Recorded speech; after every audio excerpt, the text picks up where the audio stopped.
There is a very visceral response in each of us when one word gets mentioned. And for some it's good, for some it's bad, but there's no denying all of us have a response when we hear the word Christmas. Some of you, it's kind of like, ugh, right? They start putting up the decorations in October, and it's expensive, and all of those kinds of things, right? Like we're almost repulsed by the idea of Christmas, and a few words come to mind, like it's cheesy, it's over-commercialized, and it's complicated, right? If Christmas is anything, it's complicated, navigating all of the things. Did they get me something this year? Do I need to get them something? Is it going to be the same price? Do I need to invite them over because they had me over last year, right? Like that's just a lot. And so some of us feel like it would just be easier if we could go from December 23rd to December 26th, right? Like let's just not deal with it at all. That's the emotion that kind of fires off in some of us. For others of us, it's fun. It's warm fuzzies that go off, and words like it's cheery, and it's compelling, and it's coalescing, right? Because it brings everybody together. The world kind of gathers for Christmas, and everybody's smiling, and everybody's happier, and everybody's giving, and it's just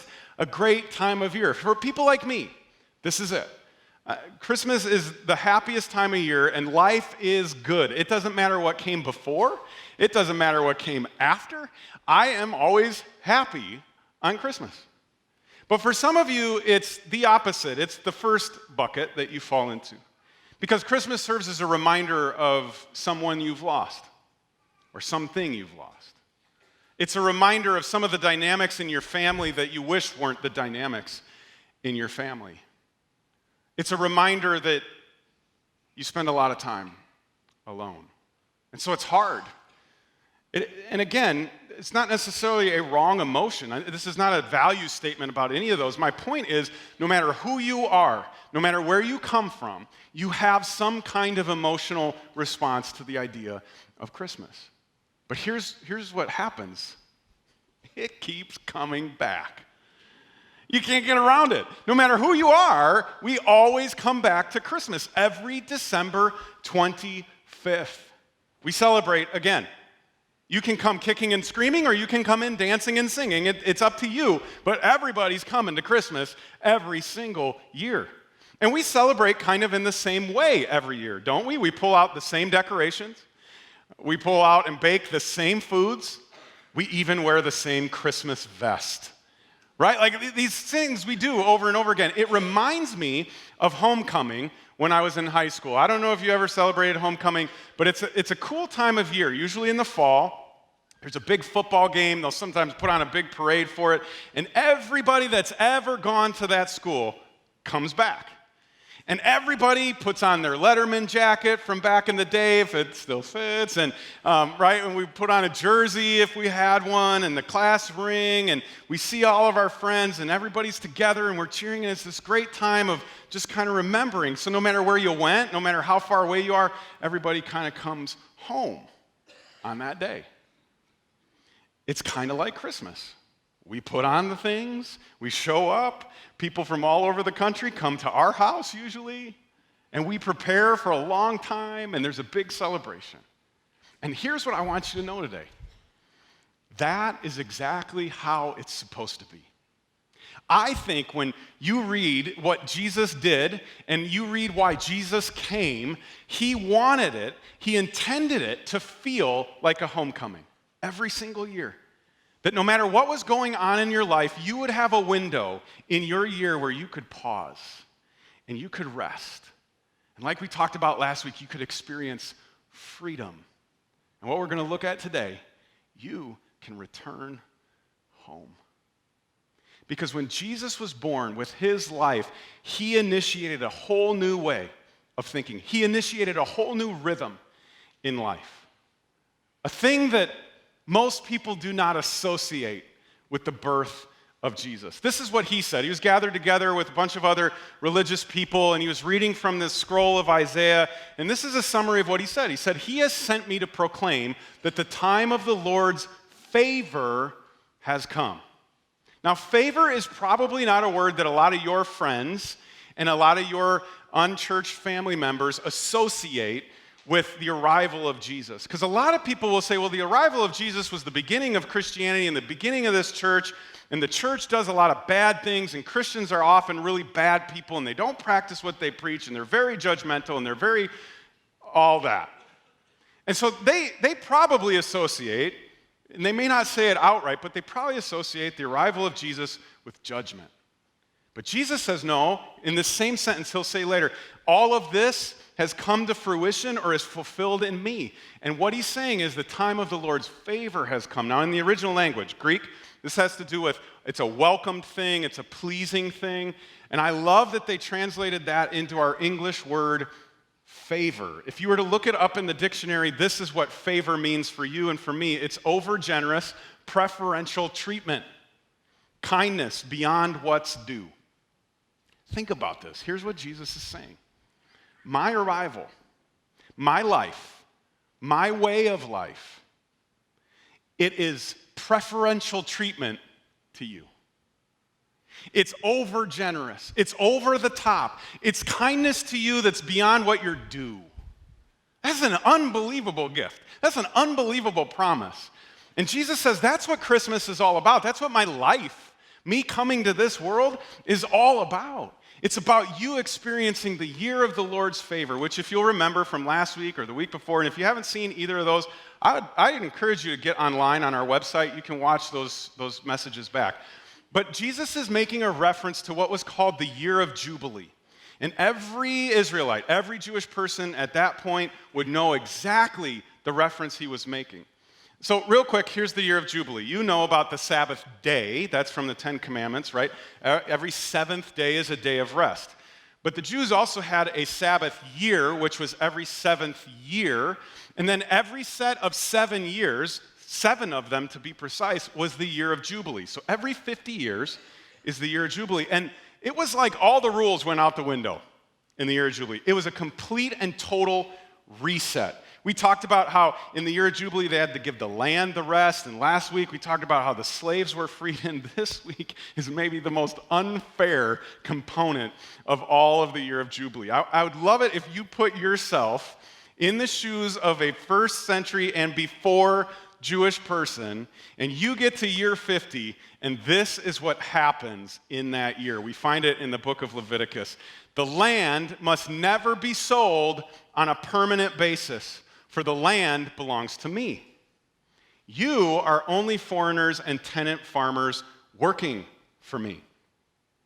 Can you imagine if when you purchased your home, or you bought the land on which you bought your home, it was understood that 50 years later, you had to give it back? Some of us are like, I don't even know that I have my mortgage paid off by then. But it didn't matter. The land had to go back to its rightful owner. Because back in the day when they moved into the promised land, God had divided up the land between the 12 tribes, and that was their inheritance, and that was their right, and all of those kinds of things. And so God said, what I care about, my heart is that everybody gets to go home. You might have sold your land because you'd fallen into financial problems and you needed to make some money to pay your bills. You might have moved away to get far away from home, but now you regret making that decision. God's heart is you get to return home. And every landowner in that day would have gone, that is not fair. I worked hard to buy that land. It's not my fault they were irresponsible. It's not my fault that they didn't work overtime. It's not my fault that they didn't take care of it. And you're telling me I got to give up what I got to give back to them just because? God goes, yep. And here's why. Because you were never the owner to begin with. I'm the owner. You are a renter. And here's the difference between the two. It's very subtle. Renters have rights. There's no doubt about it. When you sign a lease for a car or for a home or whatever it is that you are renting, you get some level of rights to it. You get a key. And so you can treat it like your home. You can treat it like it's your own. But in the end, it isn't your own because owners have responsibilities. The best part about renting is that when the furnace stops working, you get to call somebody else. Because they own it. It's their responsibility. You have rights to have the heat on, but it's the owner's responsibility to make sure the heat is running. And so God says, listen, you have to recognize that all of you are just renters. You're tenant farmers. This does not belong to you. You got a key, so you get some rights, but I have the key. I made this. I gave it to you. It's mine. So I'm going to make the rules about how it's going to get used. So it's kind of like you don't get to say it's not fair. You're a renter. And as the one who's responsible for the people who live here, I want them to go home. Now, here's what's crazy. God says, I'm responsible for my people. Now, you fast forward to 2019, and we're all gathered in this room. Think about this. You are one of God's people, which means He takes responsibility for you. Isn't that remarkable? That the God of the universe that made all of this, that figured out how it would work and cells and all that jazz, takes responsibility for you. He cares about you. He wants something for you. And if we take what Jesus said, I initiated the year of the Lord's favor, which is a reference to the year of Jubilee, there's something to Jesus coming. Because God was responsible for you and He wanted you to have a way home. No matter where you came from, no matter why you weren't home to begin with. It just gets a little more in depth from there as we read on in the same chapter of Leviticus. With every purchase of land, you must grant the seller the right to buy it back. So the seller always gets first rights. In this way, here's the rationale. In this way, the original owner can then return to the land. But if the original owner cannot afford to buy back the land, it will remain with the new owner until the next year of Jubilee. In the Jubilee year, get this, the land must be returned to the original owners so they can return to their family land. I'd like to put myself in the shoes of someone who'd sold their land and had to move away or just moved away for any reason, right? You've been on vacation and you know that you live life differently when you're on vacation. And it's not just because you don't have to work, it's because you're not home. I'm going to say this. Whenever we're not home, we experience what I'm going to call offness. It's just off. It's not totally right. And sometimes it's a good off, but it's not. You dress different, you eat different, you do different whenever you're not at home. It's just fact. I love the way one of my favorite comedians says, he says, vacation is just eating in exotic places. Because we just love to eat when we're on a break, right? And we'll pack a certain way, and we have a whole different rhythm. And here's what's amazing. You could go on vacation for a week or even 2, but I can promise you that at some point along the way, you will say, it'll be good to be home. It might be an hour into the flight or a couple hundred miles down the road back home. But there will come a time where you'll go, I can't wait to sleep in my own bed. I can't wait to take a shower in my own bathroom. I can't wait to sit in my chair. Because it's always good to be home. Things are just off otherwise. And here's reality. Each of us have experienced this in our lives. Even if you aren't a Jesus follower, even if this whole church thing, you're just doing it because it's Christmas time and you always do church at Christmas time, you have experienced this sense of something's not right. You watch the news. You listen to people talk when you're walking down the street. You've seen things happen in your school or in your workplace where you're going, that's just not right. There's something off here. It's like we aren't home every single day. And one of my favorite authors of all time, one of the most prolific Christian writers of all time, C.S. Lewis, put it into words that are far better than anything I could say. It's from his book, The Weight of Glory, which is more a collection of essays. But I want to read you this passage that's a little bit on the long side, but I think it taps into the emotion that we have in this offness. This is what C.S. Lewis writes. And speaking of this desire for our own far-off country, which we find in ourselves even now, I feel a certain shyness. I'm almost committing an indecency. I'm trying to rip open the inconsolable secret in each one of you. The secret which hurts so much that you take revenge on it by calling it names like nostalgia and romanticism and adolescence. The secret also, which pierces with such sweetness that when in very intimate conversation, the mention of it becomes imminent, we grow awkward and affect to laugh at ourselves. The secret we cannot hide and cannot tell, though we desire to do both. We cannot tell it because it's a desire for something that has never actually appeared in our existence. We cannot hide because our experience is constantly suggesting it, and we betray ourselves like lovers at the mention of a name. Our commonest expedient is to call it beauty and behave as if that had settled the matter. The books or the music in which we thought the beauty was located will betray us if we trust to them. It was not in them, it only came through them. And what came through them was longing. These things, the beauty, the memory of our own past, are good images of what we really desire. But if they are mistaken for the thing itself, they turn into dumb idols, breaking the hearts of their worshipers. For they are not the thing itself. They are only the scent of a flower we have not found, the echo of a tune we have not heard, news from a country we have never yet visited. There is a longing in each of us for something that we can't quite put our finger on, but believe has to be true, because this just isn't right. And here's the good news that Jesus delivers when he says, I have come to begin the year of the Lord's favor, is that our longing for that far-off country can change, and it can become a belonging. That it's not just a dream, it's not just a hope, it's not just something that doesn't exist, but Jesus says, no, I've come to bring you life. I've come to pave a way for you to come home where you have that sense of place in the world, where you are loved, and you are liked, and you are wanted. You don't have to long for that anymore. You can belong to that because I've brought it to you. And here's the good news. That is available to us all.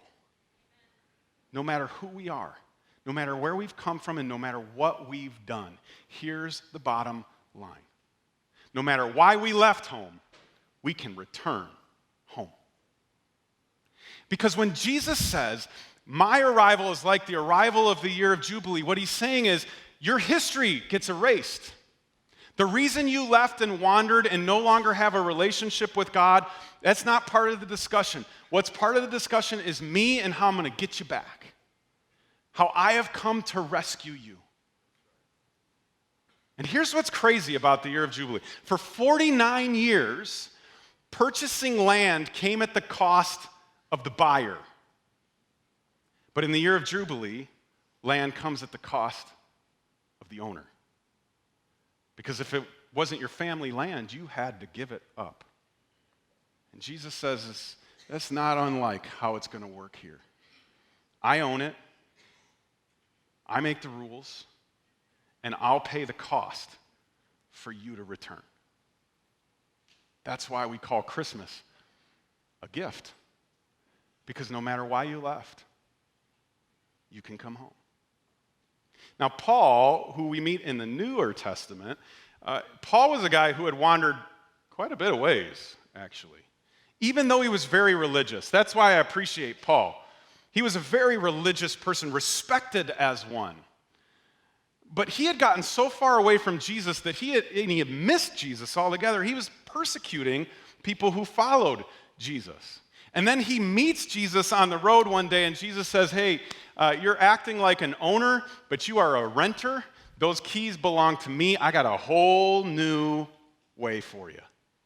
And Paul changes. And what you and I read as the New Testament is mostly comprised of letters that he wrote to Christians all over the world. One of them is to a bunch of them that lived in a town called Colossae. We call it the book of Colossians. This is what Paul wrote. God made peace with everything in heaven and on earth by means of Christ's blood on the cross. This includes you and me, who were far away at one time. You were his enemies. You were separated from him by your evil thoughts and actions. Yet now he has reconciled you to himself through the death of Christ in his physical body. What Jesus gave us through his life and his death and his resurrection was an opportunity to be reconciled or return, to come back. There must have been something first that was broken in order for it to have to be reconciled or returned or reclaimed. Jesus says this, I came to let you return to a right relationship with the one who made you and all of this. And like I said, the price has already been paid. This is what's amazing about Jesus' life and his message and what he gave us when he came on Christmas. Think of it like this. Jesus is the owner, and Jesus is also the purchaser. He owns all this because John, who was one of his closest friends, wrote a biography about Jesus too. We call it the Gospel of John.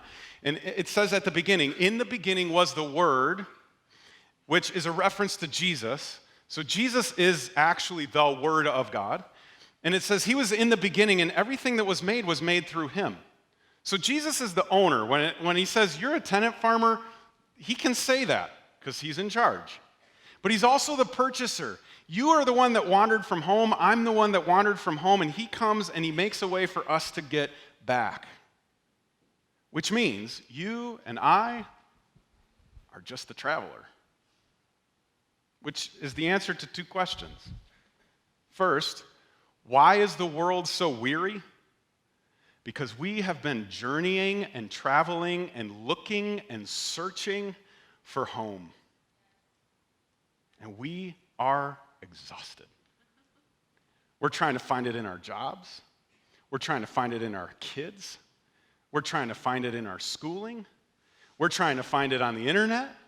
We're trying to find it everywhere. And everything, like C.S. Lewis tells us, just falls short. It disappoints us. So we're tired. But Jesus came and he gave us a thrill of hope. And that hope is what causes us to rejoice. What causes us to rejoice is even though we're looking and we're looking in all the wrong places, no matter why you left, you can return home. You might have left church because someone disappointed you at church, right? Because sometimes Christians can be the most unchristianly people in the world. Or maybe there was a program at the church that you loved, they took it away, you don't want to be there anymore. Or you grew up having to go to church every week and it was boring and all of that stuff, so you just gave up the idea. Or you're skeptical, you just have questions like, I don't know if I buy this and that. The Jesus thing maybe, but the rest of this, I don't know about that. You've made mistakes, you've hurt people, and each one of those was kind of a step away from God. And now you're at a place where you're like, I don't even know that he wants me back. The answer is he does. And then the other thing is, I don't know how to get back. But here's what I want to share with you today. Don't assume that you have to know all the steps. Don't assume that you have to have the whole map back to God memorized. The good news that Jesus came to tell you and me is this. All you got to know is the first step. That's it. And the first step is called Jesus. Let's figure out who Jesus is.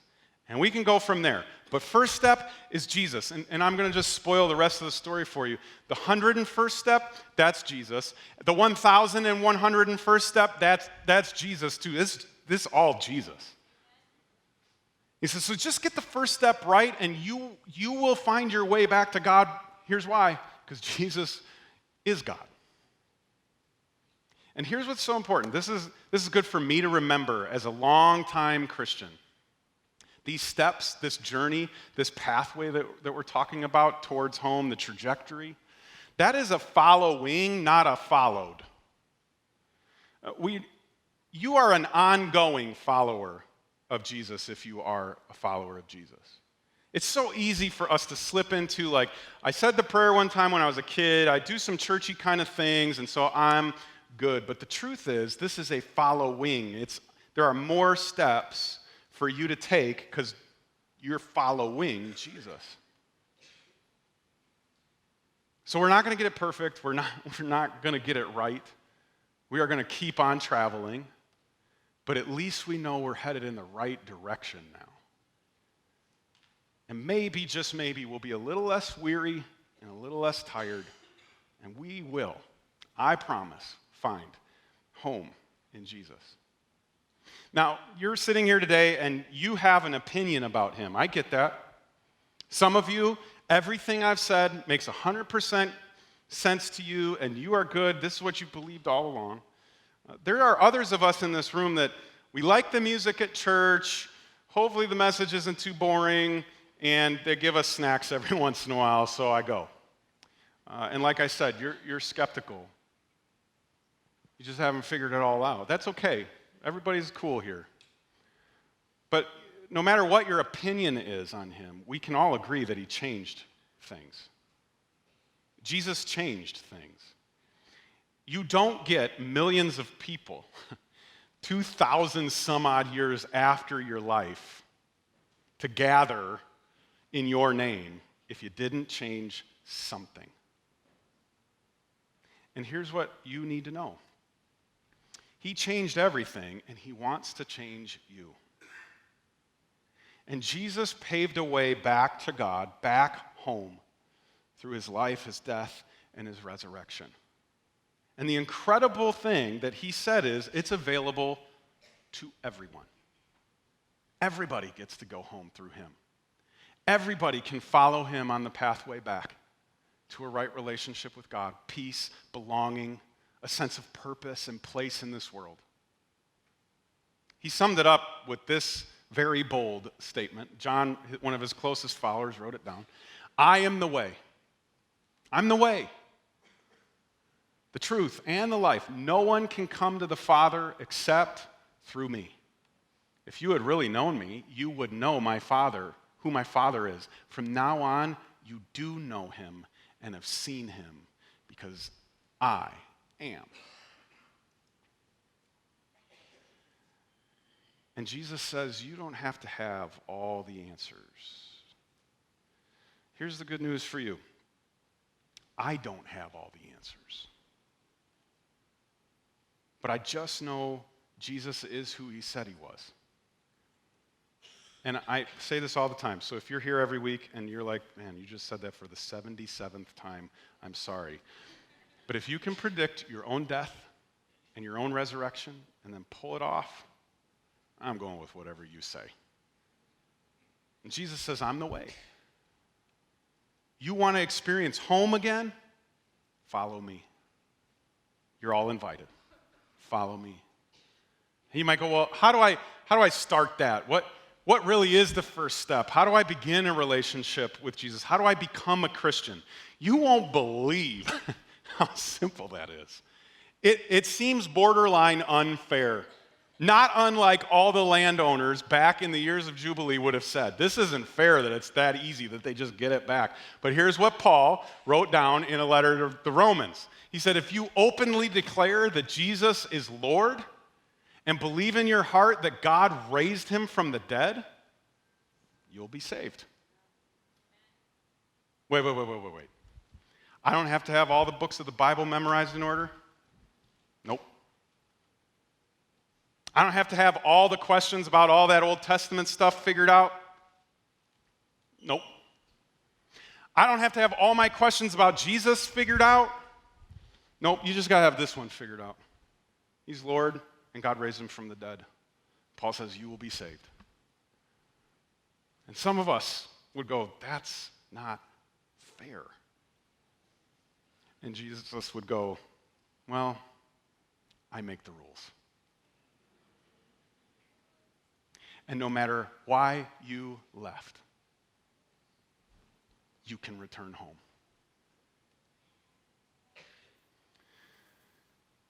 And it's a complicated journey. It's full of twists and turns. I'm not going to stand up here and be one of those people that say, hey, if you begin a relationship with Jesus, all your problems are going to go away. It's probably going to invite more. And there will be struggles, and there will be doubts, and there will be more questions, and there will be more, all of that. Because Jesus never promised to make our lives easy. He just promised to make it better and give us a way of navigating through it. But you don't have to do all that by yourself. We love community around here, and we would love to walk alongside of you and help you find those answers. We're asking the same questions. So let's just do it together. And one of the best ways for you to take that next step, to put your faith in Jesus and then what, we use technology around here all the time. It's really simple. I would love it if you would just text the word home to 847-558-1996. It's really simple. Now, this doesn't make you a Christian, anything like, no more than anything else makes you a Christian other than what Paul said. But this is what we're going to do. As you text that, we're going to reply right away, and we're going to help you go, all right, I got some things I can look at now, some things I can read, a group of people that I could start getting together with to explore this at a little bit deeper level. And I know some of you are like, I don't really want to do this while everybody's looking. Because there might be some of you are going, my neighbor thinks I'm a Christian. I'm going to pray in a minute, and while I pray, you can sneak your phone out then and do it then. But I would love it before you leave today if you would take this step, because I believe that this is the first step home. I believe this is the first step to making this Christmas unlike any other Christmas you've had. And instead of it being a season of stress and craziness and fatigue and weariness, it can be a season of hope, because this year Christmas is going to be a homecoming. And we're going to be reminded of the God who loves us so much. And all that we're going to do, all of what we're going to do in the next couple days, like even the fruitcake, is going to be about celebrating our homecoming. It's going to be about raising up a joyful noise because we have hope, even in the midst of our weariness, even in the midst of our journey. We have hope because Jesus gave us a way home to be right with God and have that peace. Think about, for those of us who grew up in a home where we just knew everything was okay, and I know not all of us did, but we all wanted it. You have it. You have it. Your heavenly Father loves you that much, wants you that much, and he likes you that much. You have a place where you can find love and peace and a place in this world. You can stop searching for home. He's brought it to you. So I want to pray for you as you get ready to head into this week. And then when I'm done, Joanna's going to come sing a song for you it's just one of those where I'd love it if you just sit and let the words wash over you. Because what they are, essentially, is an invitation from the heart of God to you to return home. No matter who you are, no matter what kind of mess you come from, there's a place for you. So let's pray, and then we'll listen to these great words. Heavenly Father, thank you is an understatement. It is the understatement. Because you have provided for us the thing that is our deepest desire. We may not have realized it. We may still not realize it. But that far-off country that we didn't think was real is. And we can return home to you. And for those of us who are like, I don't know what that would be like. I don't know what that looks like. What does that mean for my family and for all the other things that are my life? God, just give them peace. Help them to take one small step today towards you. Help them to understand that the invitation is not figure it all out and then come. The invitation is come as you are. And we thank you that you are that loving. Amen.